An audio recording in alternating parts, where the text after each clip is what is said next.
24 حوتی 2016 ئێرە ناوباخانە ماڵی کاکمەلا مەعازە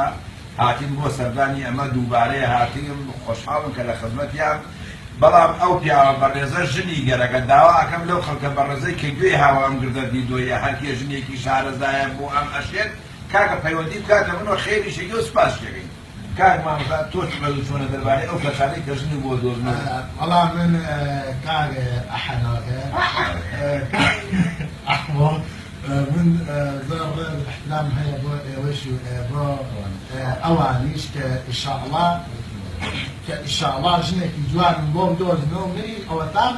مني أو تام لازم أو رهيبه بس أنا وريت تو قدام القهوة حازري بوي أنا والله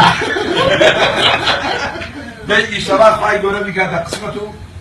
جنك باش بوم دوز نو تلفونه بوه هو هذا إن شاء الله بلاي كاك الناس الخرجة من ممنوع تاوكل أو مخرجان الخرجة دينا اشتيكش مع مودجن نبريا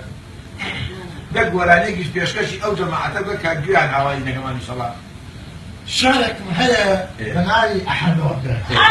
أي بكياني لك المثل أي بكياني لك أمارك فرق شاركشن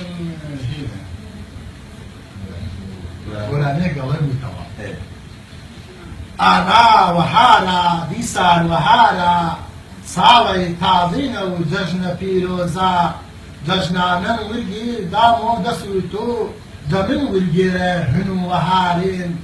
فسار كوصالان وابجداني و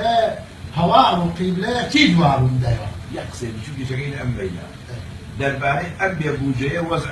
شلون حكيت يعني الرجل شيء والله درباري أم بيبوجيه كاك خلق هي